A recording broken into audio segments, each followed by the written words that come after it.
నమస్తే, welcome to Aadya TV. నేను మీ రమేష్ మిద్దే. ప్రజాపాలన పేరిట ప్రజలకు సుభిక్షమైన పాలన అందిస్తాము, గాంధీజీ కలలు కన్న గ్రామ స్వరాజ్యాన్ని నెలకొల్పుతాము అని చెప్పేసి ఏదైతే పాలన మొదలుపెట్టిన కాంగ్రెస్ పార్టీ అటు ఏడాది గడిచిన తర్వాత కూడా అటు విమర్శలు వస్తూనే ఉన్నాయి, ఇంకా ఏదైతే ప్రశ్నలు ఎదురవుతూనే ఉన్నాయి. మరి ఏంటి ప్రజల పట్ల వైఖరి ఏంటి, అలాగే ప్రతిపక్షాల పట్ల వైఖరి ఏంటి, అరెస్టులు ఏంది, నిరుద్యోగుల అరెస్టులు ఏంది, ప్రతిపక్ష నాయకుల అరెస్టులు ఏంది, ఏంటి ఖచ్చితంగా టార్గెట్ చేయడమే పనియా, లేదా పాలన మేము అందిస్తున్నాము ప్రతిపక్షాలు డిస్టర్బ్ చేస్తున్నాయి అందుకే అదుపులో పెడుతున్నామనే ఆధోరణిలోన అడిగి తెలుసుకుందాం. అయితే దీని మీద చర్చిద్దాం. మనతో బీఆర్ఎస్ ప్రతినిధి ఉపేంద్ర ఉన్నారు, ఒకసారి మాట్లాడదాం. అన్న చెప్పండి, ఏంటి అరెస్టులు కంటిన్యూగా? తాజాగా ఎర్రోల శ్రీనివాస్ మాజీ చైర్మన్ ఆయనను కూడా అరెస్ట్ చేశారు. మళ్ళీ పాడి కౌశిక్ రెడ్డిని కూడా త్వరలో మళ్ళీ పిలుస్తూ ఉన్నారు అనే వార్తలు వస్తూ ఉన్నాయి. ఎందుకు బీఆర్ఎస్ నేతలే టార్గెట్ అవుతున్నారు కాంగ్రెస్కి? అంటే ఇప్పుడు ప్రశ్నించటమే పాపం అవుతుంది, ప్రజల పక్షాన్ని అడగటమే తప్పు అవుతుంది. కాబట్టి ఈరోజు అధికారంలో ఉన్నటువంటి పార్టీ ప్రతిపక్షాలంటే తప్పకుండా ప్రజల సమస్యల్ని బయటికి తీసుకొస్తాయి, తప్పకుండా అడుగుతారు వాళ్ళు. మరి అడిగినంత మాత్రాన్ని తప్పుడుగా దాన్ని అదేదో నేరమైనట్టు, ఘోరమైనట్టు, అదేదో చేయరాని పని చేసినట్టు, ఇది చట్ట ఉల్లంఘనలకు పాల్పడుతున్నట్టు ఈ రకమైన పరిస్థితులు తీసుకొచ్చి కేసులు పెట్టి అర్ధరాత్రి అనకుండా, అపరాత్రి అనకుండా, లేకపోతే ఒక నేరస్తులలాగా, ఒక గజ దొంగలలాగా అలా ఇండ్ల మీదకి పోవడము, నోటీసులు ఇవ్వకుండా పోవడము. ఇండ్ల మీదకి పోయి బెడ్రూమ్ల వరకు ఎట్లా పోతారండి? నువ్వు ఫోన్ ఉన్నది, ఫోన్ కాంటాక్ట్ చేయాలి, పిలిపియాలి, నోటీస్ ఇవ్వాలి, అసలు విషయం ఏందో చెప్పాలి కదా. ఏ పర్పస్లో నువ్వు, ఏ కేసు అయింది, ఏం తప్పు చేసిండు, ఏం సెక్షన్ వచ్చింది, అది బెయిలబులా, నాన్ బెయిలబులా, వాళ్ళు ఎక్కడ ఎలాంటి నేరాలు ఏమీ లేకుండా కేవలం ఇంటి మీద పడి మేము పోలీసులో ఉన్నాం, అధికారం ఉన్నది కదా, మా చేతుల్లో ఉన్నదని చెప్పి తలుపులు తీసి, తలుపులు గుంజి, బెడ్రూమ్లలో ఉన్నోళ్ళని తీసి ఇట్లా అరెస్ట్ చేయడం అనేది కరెక్ట్ కాదు అంటున్నాం. ఇది చట్టాన్ని పూర్తిగా చేతిలోకి తీసుకోవడమే అవుతుంది, ఇది మానవ హక్కులకు భంగము అంటున్నాం. ఇట్లా చేయడం కరెక్ట్ కాదు. పార్టీలో ఉన్న పెద్దలు కానీ, ముఖ్యమంత్రి కానీ, అక్కడ ఉన్నటువంటి సీనియర్ మంత్రులు కానీ ప్రజలు అడుగుతున్నప్పుడు, ప్రతిపక్షాలు అడుగుతున్నప్పుడు, ప్రతిపక్ష నాయకులు అడుగుతున్నప్పుడు దాంట్లో ఏంటి గ్రావిటీ, ఏంటి వాస్తవాలు ఏంటి, ఇవన్నీ ఇప్పుడు మీలాంటి జర్నలిస్టులు ఉన్నారు. ఒక విషయం మీద రైజ్ చేసినప్పుడు మీ జర్నలిస్టులను కూర్చోబెట్టుకుని అడిగితే తెలిసిపోతుంది అందులో వాస్తవం ఉన్నదా లేదా అని. కానీ అడిగినంత మాత్రానే తప్పు అనేది కరెక్ట్ కాదు అంటున్నాం మేము. ఈ అరెస్టులు, ఈ కేసులు, ఇంకోటి ఏంటంటే మాకు అరెస్టులు, ఈ కేసులు, తప్పుడు కేసులు మాకు కొత్త ఏం కాదు. ఇలా మేము 10-15 సంవత్సరాల నుంచి ఉద్యమాలలో ఉన్నాం. మేము ఒక్కొక్కలం ఇక్కడ రాటుదేలు ఉన్నాం. నా మీద 150 కేసులు ఉన్నాయి తెలంగాణ ఉద్యమంలో అడ్వకేట్ జేసీగా. మేము బ్రహ్మాండంగా కొట్లాడినాం. ఆ రోజు పొద్దున అరెస్ట్ చేస్తే రాత్రి వరకు పోలీస్ స్టేషన్లో ఉండేటోళ్ళం. ఇప్పుడు మా ఎర్రోల శ్రీనివాస్ గారు కానీ, లేదా సుమన్ గారు కానీ, అప్పుడు ఉన్నటువంటి పిడమర్తి రవి గారు కానీ, ఇప్పుడు అనేక మంది ఇప్పుడు మన బీఆర్ఎస్ పార్టీలో ఉన్న ఈ యువతరం ఏదైతే ఉందో వీళ్ళందరి మీద కూడా కేసులు ఉన్నాయి. ఈ కేసులు, పోలీస్ స్టేషన్లు, ఈ జైళ్ళు మాకు కొత్త కాదు. ఈ కేసులతోటి, ఈ పోలీసులతోటి, లేకపోతే మమ్మల్ని జైల్లో పెడతామనో ఎక్కడ పెడతామని మమ్మల్ని ఆపలేరు. ఎందుకంటే మాకు కేసీఆర్ గారి పోరాటం నేపథ్యం ఉన్నది, ఆ ప్రశ్నించే తత్వం ఉన్నది, ఆ ఉద్యమ నేపథ్యం ఉన్నది. తెలంగాణ రాష్ట్రం కావాలని మేము కొట్లాడినాం. వచ్చిన తెలంగాణ మేము అనుకున్న విధంగా డెవలప్ కావాలి. అట్లా డెవలప్ కాకుండా తప్పుదోవ పడుతున్నప్పుడు, ఇక్కడ రాజ్యాంగ ఉల్లంఘనలు జరుగుతున్నప్పుడు, మానవ హక్కులు హరించవేయబడుతున్నప్పుడు, ఇచ్చిన మాట నిలబెట్టుకునేప్పుడు తప్పకుండా ఉద్యమ నేపథ్యం నుంచి వచ్చిన బిడ్డలుగా అడుగుతాం, బరాబర్ అడుగుతాం. ఎందుకు అడగం? ఖచ్చితంగా అడుగుతాం. అంటే ఇక్కడ ఏంటంటే ప్రభుత్వ ప్రగతికి కానీ, ఏదైనా హామీలు ప్రకటించినప్పుడు కానీ, ఏదైనా కార్యక్రమం మొదలుపెట్టినప్పుడు కానీ బీఆర్ఎస్ ప్రతిపక్షాలు ఉండి సహాయం చేయాలి, సహకరించాలి, కానీ అడ్డుపడుతుంది అనేది కూడా వారి వాదన. అయితే ఇంకొకటి, కేవలం బీఆర్ఎస్ నేతలే అరెస్ట్ అవుతున్నారు, బీజేపీకి సంబంధించి ఒక్క నేత కూడా ఎందుకు అరెస్టులు అవుతలేరు అనేది కూడా ఒక చర్చ నడుస్తూ ఉంది. ఎందుకు అంటే మీరు నిజంగానే కాంగ్రెస్ ప్రభుత్వానికి అడ్డం పడుతున్నారు అభివృద్ధికి? ఇప్పుడు ప్రతిపక్షాలు అనేది ఏదైనా సరే ప్రజల పక్షాన ఉండేటోడు ప్రశ్నిస్తాడు, ప్రభుత్వానికి వ్యతిరేకంగా కొట్లాడతాడు, ఈ ప్రజా సమస్యల మీద మాట్లాడతారు.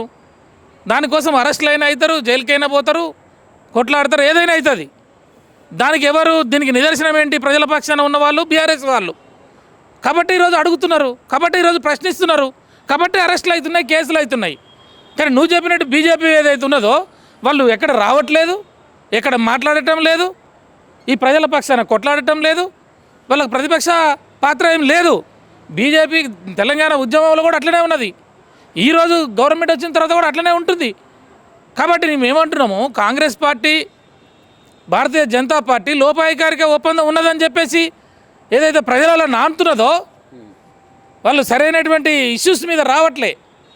మూసి మేమంతా అయిపోయిన తర్వాత, మేము పాదయాత్రలు అయిన తర్వాత, కేసులు అయిన తర్వాత, కేటీఆర్ గారు దాని మీద రోజులకు రోజులు ఇక్కడ ప్రజెంటేషన్ ఇచ్చిన తర్వాత, అక్కడ పేదవారు ఇండ్లు పోతున్నాయని మేము మొత్తుకున్న తర్వాత, అక్కడ లగచర్లలో దళితుల, ఎస్సీల, ఎస్టీల భూములు పోతున్నాయని మొత్తుకొని కేసులై మా వాళ్ళు జైలుకు పోయిన తర్వాత, మాకు బెయిల్ వచ్చి 3-4 రోజుల తర్వాత బీజేపీ వాళ్ళు బయలుదేరుతున్నారు. ఎందుకంటే మేము కూడా ఉన్నాము, మళ్ళీ రేపు మేము కూడా చిప్పచేత పట్టుకొని రావాలి కదా జనాల ముందుకి. వస్తే మరి అడుగుతారు, ప్రశ్నిస్తారు కదా జనాలు. కాబట్టి ఏంటంటే ఉన్నామా అంటే ఉన్నాము, తిన్నామా అంటే తిన్నాము, పన్నామా అంటే పన్నాము, తెల్లవారిందా పొదుగు కింద. వాళ్ళకి కావాల్సింది ఏంది, బీజేపీకి నిమ్మలంగా కాలక్షేపం చేయాలి, సమయం అయిపోయిన తర్వాత ఎలక్షన్ వచ్చేటప్పటికి రావాలి, గాలిగాలు చేయాలి, గత్ర చేయాలనేది వాళ్ళకి సబ్జెక్టులో ఉన్న భాగాలు అవి. తర్వాత మతమో లేకపోతే ఇంకోటో తీసుకొస్తారు, ఏదో ఒక రకంగా ప్రజలలో అది తీసుకొచ్చేసి విభజన అనేది తీసుకొచ్చి దాంట్లో ఓట్లు దండుకోవడం. వాళ్ళు ఏంటంటే కేవలం ఒక కెంపో క్రియేట్ చేస్తారు. గతంలో మనము జిహెచ్ఎంసీ ఎలక్షన్ చూసాం మనం. బండి సంజయ్ వచ్చేసి ఆగమాగంగా ప్రచారాలు, ఇష్టం వచ్చినట్టు మాట్లాడటాలు, మతం పేరుతోటో ఇంకో పేరుతోటో ఒక కెంపో క్రియేట్ చేయటం, అబద్ధాలు చెప్పటం, దాంట్లో ఓటు బ్యాంక్ని, ఆ భావోద్వేగాల్ని బ్యాలెట్లోకి వేయించుకోవాలో బయటపడాలా, రాజు అవడం మంత్రి అవడం.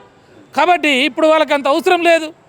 ఈ ప్రజలు ఆ రోజు తెలంగాణ ఉద్యమంలో రాజీనామా చేయమన్నాం, కిషన్ రెడ్డి రాజీనామా చేయలే, ఎండల లక్ష్మీనారాయణ చేసిండు పాపం, కిషన్ రెడ్డి చేయలే. కాబట్టి అది ఏంటి అంటే ఉన్నామా అంటే ఉన్నామా అనిపిస్తారు వాళ్ళు, అంతే. అంతేగాని వాళ్ళ చిత్తశుద్ధి లేదు. కాబట్టి ఇప్పుడు ఏదైతే అధికార పార్టీ ఉందో ఆ పార్టీతోటి వాళ్ళు లోపాయికారిక ఒప్పందం ఉన్నదనేది మనకు అర్థమవుతున్నది. రైట్. అయితే ఇంకా స్థానిక ఎన్నికల గురించి కూడా ఒక ప్రస్తావన వస్తూ ఉంది. అంటే ఇక్కడ జాప్యం అవుతుందా, జాప్యం చేస్తున్నారా? ఎందుకంటే ఇదేమన్నా ఎలక్షన్ స్ట్రాటజీయా, గేమ్ ప్లాన్లో భాగమా? ఇప్పుడు వాళ్ళు ఏం చెప్పినారు, ఇక్కడ లోకల్ స్థానిక సంస్థల ఎన్నికలు 6 నెలల లోపలనే మేము ఇక్కడ కులగణన చేసి ఇక్కడ 42% బీసీలకు రిజర్వేషన్ ఇస్తామని స్పష్టంగా చెప్పినారు వాళ్ళు. ఎలక్షన్ మేనిఫెస్టోలో చెప్పినారు. మరి వచ్చిన తర్వాత కమిషన్ వేయలేదు. ఆ డెడికేటెడ్ కమిషన్ ఆ రోజు వేస్తే ఇక్కడి వరకు జరిగిపోవు, ఇప్పటికీ ఎలక్షన్స్ కూడా అయిపోవు. డెడికేటెడ్ కమిషన్ వేసిర్రు, అక్కడ కూడా కోర్టు చెప్పింది. ప్రత్యేక కమిషన్ వేసి మామూలుగా బీసీ కమిషన్, జనరల్ కమిషన్ వేసి 340 ఆర్టికల్ ప్రకారము దాంతో చేపిద్దామని చూసారు. కానీ సుప్రీంకోర్టు డైరెక్షన్ అట్లా లేదు. సుప్రీంకోర్టు డైరెక్షన్ దీనికి సపరేట్ కమిషన్ ఏమని చెప్పింది. కాబట్టి ట్రిపుల్ టెస్ట్ ఉన్నది అక్కడ. కాబట్టి వాళ్ళు ల్యాబ్స్ చేసి దాన్ని కావాలని ఇది చేస్తున్నప్పుడు హైకోర్టులో పిటిషన్ వేస్తే హైకోర్టులో వాళ్ళు చెప్పినారు, ఇక డెడికేటెడ్ కమిషన్ వేయాలి, డెడికేటెడ్ కమిషన్ ద్వారానే ఈ రిజర్వేషన్లు స్థిరీకరించాలని చెప్పినారు. దాని తర్వాత డెడికేటెడ్ కమిషన్ వేసిరు. ఆ డెడికేటెడ్ కమిషన్ ఏదో చేస్తూ ఉన్నది. ఇంకా చాలా సర్వేలు కూడా చాలా అవకతవకలు ఉన్నాయని అంటున్నారు, కొన్ని ప్రాంతాల్లో జరగలేదని అంటున్నారు. మరి అది ఏమో అర్థం కావట్లే. మరి ఈ 2-3 రోజుల రిపోర్ట్ ఇస్తా అంటున్నారు. నేను ఏమంటున్నా, రిపోర్ట్ ఇస్తే వెంటనే మీరు 42% అని మీరు చెప్పినారు. ఆ 42%కి 1% తగ్గినా కూడా మేము ఒప్పుకోవటానికి వీల్లేదు. మేము ఒప్పుకోము. తెలంగాణలో బీసీ సమాజం అంతా కూడా లేచి కూస్తున్నది. ఈరోజు కాంగ్రెస్ పార్టీ కులగణన చేస్తున్నది. కులగణన చేసి ఇక్కడ తెలంగాణలో ఉన్న జనాభా తామాషా ప్రకారము లోకల్ బాడీలో రిజర్వేషన్లు ఇస్తున్నారు.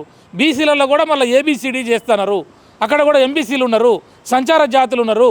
ఇప్పటివరకు రాజకీయ అంటరానితనంలో మగ్గిపోతున్న మైనార్టీ బీసీ కులాలు ఉన్నాయి, వాళ్ళకు కూడా అవకాశాలు ఇస్తామని చెప్పినారు. కాబట్టి ఇవన్నీ కూడా జరగాలి. మరి ఇంకా కూడా జరగట్లేదు. ఇప్పుడు 1 year అయిపోయింది కదా, 1 year అయిపోయినా కూడా మీరు ఇంకా కాలక్షేపం చేస్తున్నారని మేము అనుకోవాల్సి వస్తుంది. కాబట్టి వెంటనే వాళ్ళకి ఏమాత్రం చిత్తశుద్ధి ఉన్నా దీని మీద యాక్షన్ తీసుకోవాలి. ఈ నోటిఫికేషన్ జనవరిలో వస్తుందా మరి ఫిబ్రవరిలో వస్తుందా, కానీ ఏది ఏమైనా నువ్వు అన్న 42% కనుక తగ్గితే మాత్రం ఎట్టి పరిస్థితుల్లో తెలంగాణ సమాజం ఒకసారి బెబ్బిల్లాగా కూర్చుంటారు. బెబ్బిలి పులులై బీసీ జనాభా ఇక్కడ ప్రశ్నించడానికి సిద్ధంగా ఉన్నారు. మరో పోరాటానికి తెలంగాణ ఉద్యమం తర్వాత వచ్చేది మళ్ళా బీసీ ఉద్యమమే. బీసీలకు న్యాయం జరగాలి, బీసీలకు వాళ్ళ వాటా వాళ్ళకి రావాలని చెప్పేసి అందరు ఎదురు చూస్తున్నారు. నువ్వు దాంట్లోనే నేను 42% ఇస్తా అని చెప్పినావు. ఇచ్చినప్పుడు నువ్వు దానికి నిలబడి ఉండాలి బిడ్డ.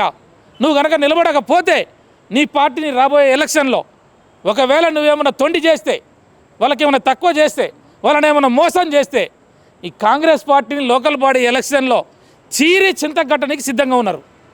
గ్రామీణ తెలంగాణలో ఈ మన బీసీ బిడ్డలు ఎవరైతే ఉన్నారో గౌడ్స్ కానీ యాదవులు కానీ మున్నూరు కాపులు కానీ ముదిరాజులు కానీ పద్మశాలులు కానీ రజకులు కానీ శాలివాహనులు కుమ్మరులు కానీ కంబర్లు కానీ వడ్రంగి వాళ్ళు కానీ అన్ని కులాలు అగ్నికుల క్షత్రియ కానీ ఆర్య కటిక కానీ వడ్డెర కానీ ఈ కులాలన్నీ కూడా ఎదురు చూస్తూ ఉన్నాయి మాకు అవకాశాలు వస్తాయి రావని.